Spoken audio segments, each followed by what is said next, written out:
सेना के अंदर जो सम्मान पहले मिलता था, हमारे गांव के गांव जब सेना के अंदर कोई जाता तो गांव के अंदर बड़ा धूम धड़ाके स्वागत होता। मेरा बेटा सेना के अंदर गया, हम पंजाब से, हमारे सामने बैठे हैं मंत्री जी, बिट्टू जी, ये लोग यहाँ बैठे हैं। मैं भी। तो ये चूरू वाले MP साहब, सेना के अंदर जाने का मतलब रोजगार के लिए नहीं, वो गौरवान्वित महसूस करता है मैं सेना के अंदर गया। और उसका पिताजी।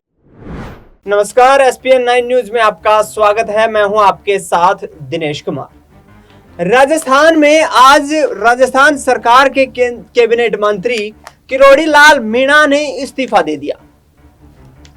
लोकसभा चुनाव के दौरान किरोड़ी लाल मीणा ने यह वादा किया था कि मैं आपसे वादा करता हूं, यानी कि भारतीय जनता पार्टी से वादा करता हूं कि मेरे संभाग में, यानी कि जो हाड़ौती रीजन है राजस्थान में, जिसमें धौलपुर, दौसा, इसके साथ साथ बात करें टोंक, सवाई माधोपुर, अजमेर, चित्तौड़गढ़ जैसे इलाके आते हैं, वहां पर यदि पार्टी 7 की 7 लोकसभा सीटों पर जीत दर्ज नहीं करती है तो मैं अपने पद से इस्तीफा दे दूंगा। आज उन्होंने इस बात को लेकर मोहर लगा दी है और पार्टी को वहां पर 4 लोकसभा सीटों पर हार का सामना करना पड़ा।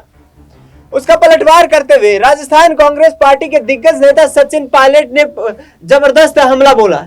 उन्होंने कहा कि कुछ लोग ओवर कॉन्फिडेंस में दिखाई दे रहे थे, उनको यह नहीं पता था कि इस देश का मतदाता, इस देश का किसान, नौजवान, इस देश का गरीब मजदूर कितना मजबूत है कि जो अहंकारी सत्ता होती है उसको उखाड़ फेंकने में पल भर की भी देर नहीं लगाता है।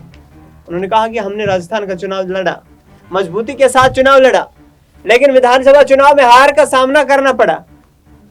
लोगों का जनादेश, लोगों का जन आशीर्वाद स्वीकार्य है, लेकिन घमंड में आकर के कभी भी ये नहीं कहा कि हम इतनी सीटें नहीं जीत पाए तो फिर अपने पद से इस्तीफा दे देंगे। किरोड़ी लाल मीणा एक दिग्गज राजनेता हैं, राजस्थान में अच्छा खासा सियासी प्रभाव भी है, और इस बात को देखते हुए सचिन पायलट लगातार उनके ऊपर हमलावर होते हुए भी लोकसभा चुनाव के प्रचार के दौरान नजर आए थे। आपको बता दें कि दौसा से उन्होंने मुरारी लाल मीणा को चुनावी मैदान में उतारा। मुरारी लाल मीणा लगातार सचिन पायलट के करीबी माने जाते रहे हैं और कांग्रेस पार्टी के बड़े ही कद्दावर नेता माने जाते हैं। ऐसे में अब राजस्थान में बीजेपी क्या फंसने वाली है, क्योंकि जिस तरीके से किरोड़ी लाल मीणा ने इस्तीफा दिया है, विपक्ष लगातार हावी है। RLP के राष्ट्रीय अध्यक्ष हनुमान बेनीवाल भी अब भारतीय जनता पार्टी पर लगातार सवाल खड़े कर रहे हैं। हनुमान बेनीवाल का कहना है कि प्रधानमंत्री जी ने तमाम जो अपने कार्यकाल में योजनाएं शुरू की, उन योजनाओं के क्रियान्वयन पर ध्यान नहीं दिया गया, लिहाजा वो योजनाएं कारगर साबित नहीं हुई। किसान आंदोलन बड़ा आंदोलन था जिसमें 700 किसानों की शहादत हुई, लेकिन अब मोदी सरकार को अग्निपथ योजना भी वापस लेनी पड़ेगी, वरना इसके नतीजे भयानक हो सकते हैं। सुनिए क्या कुछ कह रहे हैं केंद्र सरकार को लेकर के, अग्निपथ योजना को वापस लेने को लेकर के, और इसके साथ साथ बीजेपी के घटते ग्राफ को लेकर के हनुमान बेनीवाल प्रधानमंत्री नरेंद्र मोदी को। समझ मोदी अग्निपथ, जो इस अग्निपथ योजना, सुनो मेरी, आप पहले कृषि मंत्री जी पता करो पूरा। अग्निपथ योजना है, अग्निवीर उसके अंदर जाते हैं, उनको कहते हैं। तो अग्निपथ जो योजना है ये लेके आए और उसका विरोध हमने पहले दिन से किया। All party meeting, Lok Sabha Jodhpur में 2 लाख जवानों की रैली करी, और देश का नौजवान कहीं न कहीं ये महसूस कर रहा है कि सेना के अंदर जो सम्मान पहले मिलता था, हमारे गांव के गांव जब सेना के अंदर कोई जाता तो गांव के अंदर बड़ा धूम धड़ाके स्वागत होता। मेरा बेटा सेना के अंदर गया, हम पंजाब से, हमारे सामने बैठे हैं मंत्री जी, बिट्टू जी, ये लोग यहाँ बैठे हैं। मैं भी। तो ये चूरू वाले MP साहब, सेना के अंदर जाने का मतलब रोजगार के लिए नहीं, वो गौरवान्वित महसूस करता है मैं सेना के अंदर गया। और उसका पिताजी गांव की चौपाल पर कहते हैं मेरा बेटा सेना के अंदर गया। ये बड़ी बड़ी सादत 62, 65, 71 कारगिल की लड़ाइयों के अंदर हमारे नौजवानों ने दी। हरियाणा, पंजाब, उत्तर प्रदेश, राजस्थान, और जितने अलग अलग रेजिमेंट जो हमारी बनी सेना के अंदर, वो रेजिमेंट का एक अलग नारा होता है और वो रेजिमेंट किस तरह लड़ाई लड़ती है। लेकिन इस अग्निवीर जो योजना, अग्निपथ योजना के अंदर अग्निवीर जो भर्ती किए, और जिस तरह अग्निवीर को शहीद का दर्जा नहीं दिया जाता, अग्निवीर अगर लड़ते हुए शहीद हो जाता तो उसको शहीद सरकार नहीं मानती।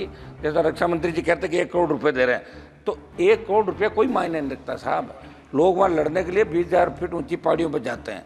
हमारी सेना जो वर्ल्ड के अंदर सबसे मजबूत थल सेना के रूप में इंडियन सेना को माना गया। तो मेरी ये मांग रहेगी कि इस अग्निपथ जो योजना अग्निवीर है इसको खत्म करके पूर्व की भांति सेना भर्ती रैलियां इस देश के अंदर कराई जाए, जिससे सेना का सम्मान लौटे और किसान के बेटे सेना के अंदर जाना चाहे। हमारे यहाँ सेना भर्ती रैलियां में लोग गए ही नहीं अग्निवीर वाली के अंदर, लोगों ने बहिष्कार कर दिया, इनके चूरू के अंदर बहिष्कार कर दिया, सीकर के अंदर कर दिया, हरियाणा के अंदर कर दिया, ये आपके आर्मी के हमारे बेटे MP साहब। तो हम चाहते हैं कि भारत का सम्मान कैसे बढ़े। हो सकता है चूक हो गई आप लोगों से, किसान आंदोलन में भी चूक हो गई थी, आप माने नहीं, 700 किसानों ने शहादत दी, उसके बाद आपने बिल वापस लिए, ये भी बड़ी चूक है। और अगर आप चाहते हो कि हरियाणा आपके हाथ से नहीं जाए, महाराष्ट्र आपके हाथ से नहीं, समय जाके समझ जाओ, अब की बार 237 पे आओ, अब की बार 130-35 पे आ जाओगे जब 5 साल चुनाव होगा। धीरे धीरे घट रहे हो। 400 पार का नारा दिया था, नहीं पहुंच पाए। राजस्थान के हमारे मंत्री जी बैठे साहब ने, 2 मंत्री राजस्थान के अंदर, मेरे को कह रहे थे पिछली बार कि हमारी वजह से आप आ गए, ये पिछली बार कर लो, मैं तो फिर आ गया वापिस, आ गया 10-15, 10-12, 7 आए, 3-4 आप। तो सुना आपने, यहाँ पर हनुमान बेनीवाल जो है अड़ते हुए नजर आए, केंद्र सरकार से सवाल करते हुए नजर आए। उन्होंने कहा कि राजस्थान में आने वाले वक्त में बीजेपी की ओर भी दुर्दशा होने वाली है। जिस तरीके से 2019 में परचम लहराने की बात की गई थी, इस बार राजस्थान में कांग्रेस पार्टी ने जबरदस्त कमबैक किया। इंडिया अलायंस के माध्यम से यहाँ पर बीजेपी को 11 सीटों का नुकसान हुआ, और ऐसे में 11 सीटों का नुकसान होने का मतलब ये है कि भारतीय जनता पार्टी में लोगों का विश्वास यहाँ पर उतना नहीं दिख पाया जितना कि 2019 के लोकसभा चुनाव में देखने को मिला था। अब देखना ये होगा कि हनुमान बेनीवाल लगातार जो अपने खूंखार धाकड़ अंदाज के चलते चर्चा का विषय रहते हैं और तमाम योजनाओं को लेकर के मोदी सरकार पर निशाना साधते हुए नजर आ रहे हैं, क्या आगामी वक्त में हनुमान बेनीवाल राजस्थान में कोई बड़ी भूमिका यहाँ पर निभाने वाले हैं? क्योंकि जिस तरीके से खींवसर विधानसभा सीट से वह विधानसभा का चुनाव जीते, उसके बाद राजस्थान की विधानसभा पहुंचे, वहां पर लोगों की आवाज उठाने की बात की, उसके बाद लोकसभा का चुनाव लड़े, नागौर लोकसभा से जीत दर्ज करके आए हैं। अब उनकी सीट पर उपचुनाव होने वाला है। खींवसर में होने वाले उपचुनाव में अब बीजेपी की तरफ से फिर से ज्योति मिर्धा के चुनावी मैदान में उतरने की यहाँ पर तैयारियां हैं, और ऐसे में यदि ज्योति मिर्धा चुनावी मैदान में उतरती है तो कहीं ना कहीं हनुमान बेनीवाल और ज्योति मिर्धा की आमने सामने की टक्कर देखने को मिलेगी।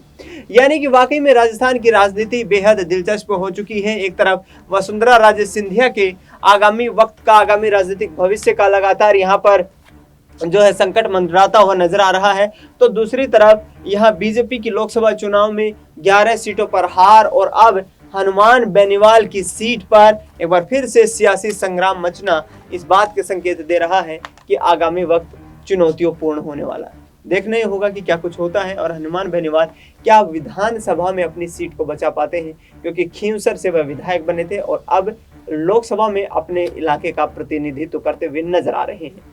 फिलहाल इस खबर में इतना ही। देश दुनिया की तमाम बड़ी खबरों के लिए आप देखते रहिए SPN9 न्यूज।